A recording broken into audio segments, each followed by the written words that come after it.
अब हम मरना स्वीकार करेंगे, लेकिन सरकार के आगे, सरकार की गलत नीतियों के आगे झुकना नहीं मंजूर करेंगे। सरकार संतोषजनक अभी तक छात्रों के साथ न्याय नहीं किया है।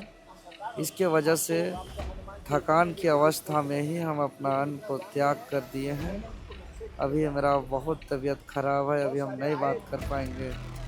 आखिर आप राज्य के मुखिया बनते हैं, कोई जेपीएससी के अध्यक्ष बनते हैं, तो फिर आप लोग बनते क्यों हैं जब आप लोग को ये नहीं दिखा कि एक ब्लैक लिस्टेड कंपनी को हम लोग अनुमति दे रहे हैं एग्जाम लेने के लिए। छात्र पिछले 1 महीने से अलग अलग माध्यमों से प्रदर्शन कर रहे हैं, मांग कर रहे हैं जेपीएससी में सुधार की और पारदर्शिता की, लेकिन सरकार जो है अब तक मौन है। जांच सीआईडी की चल रही है, एक तरफ रोज नए अपडेट्स आ रहे हैं। आज भी सीआईडी ने 20 ठिकानों पे, कोचिंग इंस्टीट्यूट हो और तमाम जो लोग हैं जो परीक्षा से जुड़े हुए थे, उनके 20 ठिकानों पे सीआईडी ने आज ही तड़के रेड मारी। रेड में क्या कुछ निकल के आएगा ये तो बाद में की बात है, लेकिन इस वक्त हम जयपाल सिंह मुंडा स्टेडियम में है, राजधानी रांची के जयपाल सिंह मुंडा स्टेडियम में है। और ये मंच है जेल कैंप पार्टी का, जहाँ पर इसी मंच के नीचे एक समय में छात्र जो हैं एक साथ आंदोलन कर रहे थे। अब ये जो छात्र आंदोलन कर रहे थे वो 2 हिस्सों में बट गए। एक जेल कैंप का आंदोलन चल रहा है, जहाँ पर पिछले 2 दिनों से जेल कैंप के नेता देवेंद्र नाथ महतो अनिश्चितकालीन भूख हड़ताल पर चले गए हैं। हम सीधे उनसे बातचीत करते हैं और जानने की कोशिश करते हैं कि आखिरकार वो भूख हड़ताल कब तक अपना खत्म करेंगे। आज इस राज्य के सड़ा व्यवस्था को सुधारने के लिए उसके मार्ग पर चल रहे हैं। तो अगर सोनम वांगचुक सर के भूख हड़ताल से केंद्र की सरकार झुक सकती है, तो क्या हम छात्र के भूख हड़ताल से सड़े हुए व्यवस्था को नहीं बदल सकती है? जेपीएससी जैसे ऐसी रिफॉर्म ही हो सकता है, होगा। ये पूरे राज्य का आवाज़ है। कोई डॉक्टर या किसी तरह कोई चेकअप के लिए कोई आया है आपके हेल्थ के लिए? एक बार आए थे, कुछ निर्देश दिया है उन्होंने? बोले थे सलाइन चढ़ाना, फ्लूइड बहुत ज़रूरी है। आपने कई बार आंदोलन किया है और लगातार अनेक प्रकार से आपने विरोध प्रदर्शन किया है छात्रों की मांगों को लेकर। आप एक समय का खाना खाते हैं, आप ये कई बार बता चुके हैं लोगों को। अब पूरा दिन भर का खाना छोड़ रहे हैं। सरकार जो है अब तक कोई पहल कर रही है, किसी तरह का कोई ऐसा लग रहा है रास्ता खुल रहा है? अभी तक तो ऐसा नहीं लग रहा है। अगर ऐसा रहता तो हम अन्न का त्याग नहीं करते। इसी सरकार का रवैया की वजह से हमको अन्न को त्याग करना पड़ा। ये संघर्ष 5 जुलाई से चल रहा है। 25 जुलाई से सत्याग्रह किए, 5 जुलाई से संघर्ष की शुरुआत किए और आज 1 महीना हो गया। दीवार रात्रि सत्याग्रह का 10 दिन बीत गया, लेकिन सरकार संतोषजनक अभी तक छात्रों के साथ न्याय नहीं किया है। इसके वजह से थकान की अवस्था में ही हम अपना अन्न को त्याग कर दिए हैं। अभी मेरा बहुत तबीयत खराब है, अभी हम नहीं बात कर पाएंगे। आप लोग भी इनके साथ बने हुए हैं लगातार। क्या लग रहा है सरकार क्यों मौन है? पदाधिकारी कोई पहुंच नहीं रहा है, कोई जो उनके तरफ से कोई नेतृत्व करता जो हो वो नहीं पहुंच रहे हैं, क्यों ऐसा? पता नहीं, लगता है ये गूंगी बहरी सरकार है और इनके पीछे बहुत बड़ा ब्यूरोक्रेट्स भी हो सकता है, बहुत सारे एजेंट भी लग सकते हैं, इस वजह से नहीं पहुंचते भी। लेकिन ये बात समझ में नहीं आती जब देश विदेशों तक जा रहा है ये मैसेज कि यहाँ पे ऐसे हो रही है, ऐसे ऐसे हालातें हैं, स्थिति पर स्थिति दिन ब दिन बिगड़ते जा रही है, फिर पता नहीं क्यों नहीं समझ में आ रही। तो भैया आप ही जाके पूछ सकते हैं, आप डायरेक्ट बात कर सकते हैं, हम लोग तो बात भी नहीं कर सकते हैं। आप क्या कहेंगे कि इतने समय से आप लोग तमाम जो पार्टी आपकी है उसकी बुनियाद ही छात्रों को मांग के लेकर रही है। हमेशा आपने छात्रों के विभिन्न मुद्दों को लेकर, चाहे वो पेपर लीक हो, धांधली हो या सीट बेचने की बात हो, जेल कैंप हमेशा आगे रहा है। और अब भी इस तरह से आप लोग प्रदर्शन कर रहे हैं। आज देवेंद्र जी भूख हड़ताल पर चले गए हैं अनिश्चितकालीन। सरकार क्यों सुनना नहीं चाहती है? आपके जो पार्टी प्रमुख हैं जयराम महतो, वो भी सदन में लगातार आवाज़ उठाते रहते हैं। कहाँ कमी रह जा रही है? क्या समन्वय नहीं बन पा रहा है?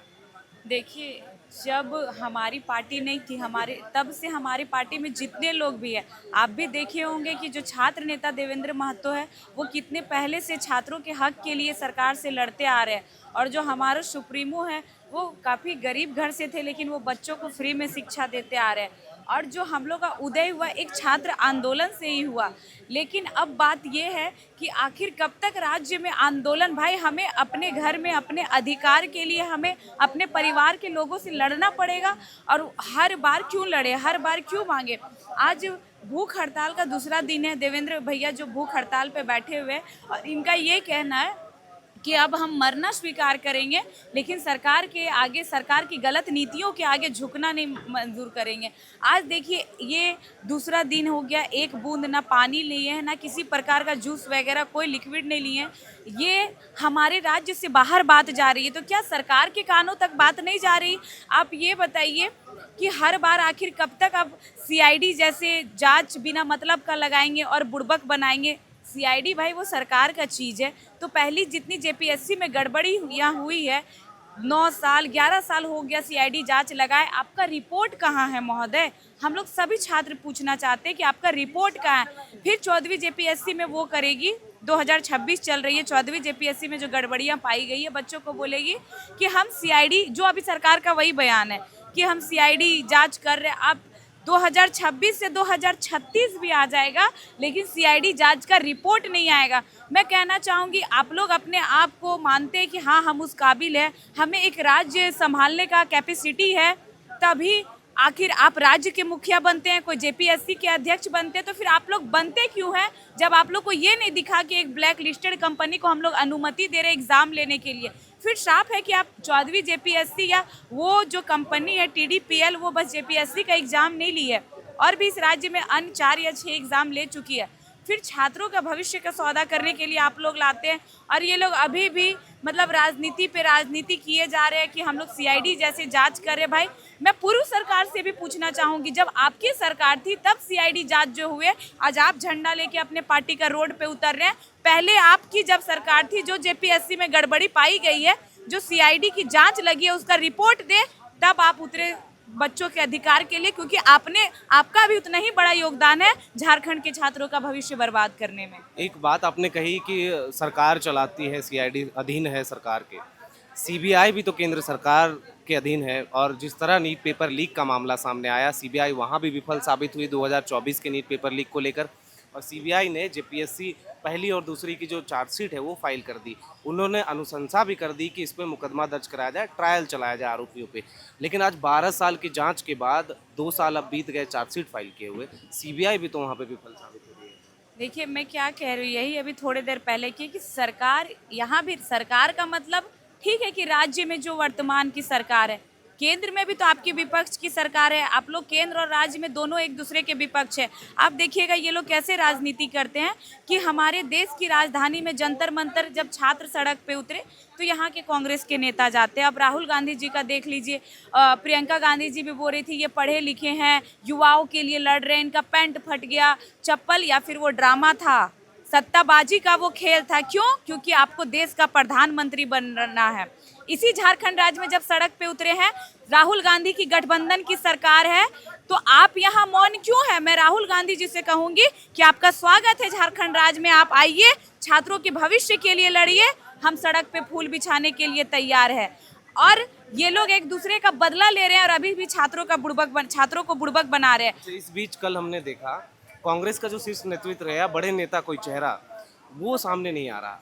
कुमार राजा को यहाँ भेज दिया जाता है, भैरव सिंह यहाँ पहुँचते हैं बीजेपी की तरफ से, लेकिन कोई बड़े नेता, चाहे बाबूलाल मरांडी हो, पूर्व मुख्यमंत्री जितने हैं, वो लोग प्रेस कॉन्फ्रेंस कर रहे हैं, तमाम चीज़ें कर रहे हैं, लेकिन छात्रों से मिलने अब तक कोई नहीं। आप देखिएगा सोशल मीडिया में, चाहे कांग्रेस के नेता हो चाहे बीजेपी के नेता हो, वो लोग पोस्ट भी डाल रहे हैं और साथ में अपने मुंह से बयान वीडियो बना के अपने अपने पेज पे डाल रहे हैं कि छात्रों हम आपके साथ हैं, छात्रों हम आपके साथ हैं। तो क्या ये वर्ड बोलने से झारखंड की सिस्टम में सुधार होगी? क्या ये वर्ड बोलने से झारखंड के छात्रों में नौकरी लगेगी? कल हमारे दिसुम गुरु सुबी सोरेन का पुण्यतिथि है, पहला पुण्यतिथि होगा 4 अगस्त को। तो ये बताइए कि ये अलग झारखंड राज्य किसके लिए हुआ था? आखिर शिबू सोरेन यहाँ की किसके लिए, आदिवासी मूलवासी छात्र के लिए लड़े थे? मैं हेमंत सोरेन से पूछना चाहूंगी कि आप मंचों से कहते हैं कि हमारे पिता का ये वादा, हमारे पिता का वो वादा, तो आपके पिता आपको क्या कहकर गए? आपके पिता आपको क्या सीख देकर गए? फिर आप अपने पिता की बातों के वचने से मुकर रहे हैं। मैं तो कहना चाहूंगी कि आपको आपके पिता की सौगंध है कि 14वीं जेपीएससी रद्द कीजिए। आपको आपके पिता की सौगंध है कि समय समय पे आप वैकेंसी निकालिए और समय समय पे एग्जाम लीजिए और बिना गड़बड़ी किए, क्योंकि ये राज्य के मुखिया आप हैं वर्तमान में। पूर्व में कौन थी? नहीं थी, वर्तमान में आप हैं, तो यहाँ की बागडोर आपको संभालना होगा और झारखंड के जो छात्र छात्राएं हैं उनका भविष्य उज्जवल करना होगा। देखिए, हमारे राज्य में बड़े बड़े बिल्डिंग होने से इस राज्य का तरक्की नहीं होगा। झारखंड राज्य में जितने भी सरकारी दफ्तर हैं, उस सरकारी दफ्तर में इस राज्य के आदिवासी और मूलवासी बच्चे जब नौकरी करेंगे, भैया आप बताइए, आप जिस गाँव से आते होंगे, पढ़ लिख के कितने लोग सरकारी जॉब लिए हैं? स्थिति तो बहुत दयनीय है। बहुत दयनीय है। आप बताइए कि अभय तिवारी उर्फ मनोज तिवारी, वो पढ़ लिख कर जॉब ले लिए, उनकी पत्नी पढ़ लिख कर जॉब ले ली, उनका भाई ले लिया, और सब झारखंड सरकार में। तो मेरे ख्याल से उनको जब सत्र चलेगा विधानसभा कर बुला के अवार्ड दे दीजिए कि एक ही परिवार में इतने शिक्षित लोग हैं, लेकिन ये पढ़ाई का नौकरी नहीं है भैया, ये किसी का बच्चों का भविष्य बिगाड़ के उनको नौकरी दिया गया है। एक ब्लैक लिस्टेड कंपनी को बस बच्चों का सौदा करने के लिए लाया गया था। तो आखिर कब तक हम अब अंधभक्त नहीं बनेंगे, हम अब गूंगे बहरे नहीं बनेंगे? और झारखंड के तमाम युवाओं के माता पिता, गार्जियन, रिश्तेदार से मैं विनती करना चाहूंगी कि आपके बच्चे का भविष्य गड्ढा में जा रहा है, आपके बच्चे का भविष्य बिक रहा है, तो आपको सड़क पे उतरना होगा और सरकार के विरुद्ध में आवाज उठाना होगा, क्योंकि बात आपके बच्चे की भविष्य की है। और अगर अभी हम लोग सिस्टम का नहीं सुधारते हैं तो ऐसे ही 26 साल के झारखंड में ये लोग का मन बहक गया है, तो 10 साल बाद जो पीढ़ी आएगी, सोचिए वो रोजगार करने कहाँ जाएगी। चाचा, आपने तो पूरा जीवन बिताया है इस राज्य में, क्या लग रहा है? बच्चे समान जो छात्र हैं जान देने को उतारू हो गए हैं, लेकिन सरकार जो है कुछ पहल नहीं कर रही, कोई रास्ता नहीं खुल रही है बात। देखिए, हम तो रिक्वेस्ट करेंगे, ये हमारे भतीजा हैं, इसीलिए हम आए हुए हैं कि जल्दी जल्दी पहल कर ले। और छोटा मोटा बात हम कहेंगे कि कितना कहें तो कम होगा, यहाँ के घोटाला को इतिहास में नहीं होगा तो गम होगी। ये देवेंद्र नाथ महतो हैं, जेएलकेएम के नेता हैं और लगातार पिछले 2 दिनों से अनिश्चितकालीन भूख हड़ताल पर बैठे हैं। सवाल सिर्फ एक ही, मांग सिर्फ कुछ चंद, मांग ये कि परीक्षा जो है वो निष्पक्ष हो, मांग ये कि जो 14वीं सिविल सेवा परीक्षा है उसकी जांच निष्पक्ष तरीके से हो और केंद्रीय एजेंसी यानी सीबीआई और ईडी जैसे एजेंसियां इस मामले में आएँ और तमाम जो पहलू हैं वो बाहर निकाल कर लेके आएँ। ये मांग है और जेएलकेएम यहाँ पर लगातार धरने पर बैठी है। ये पार्टी वही है जो आंदोलन से उभरी थी। जयराम महतो को आपने देखा किस तरह वो आंदोलन, छात्र आंदोलन से निकल कर आए और आज सदन में वो मुद्दे उठा रहे हैं।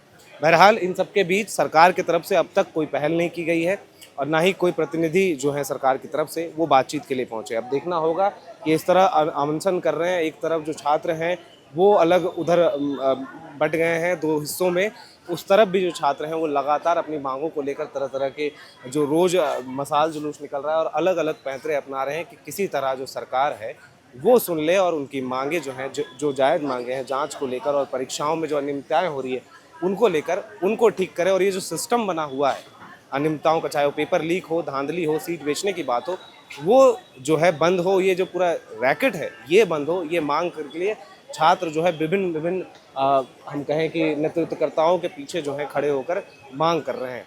बहरहाल इस वीडियो में इतना ही।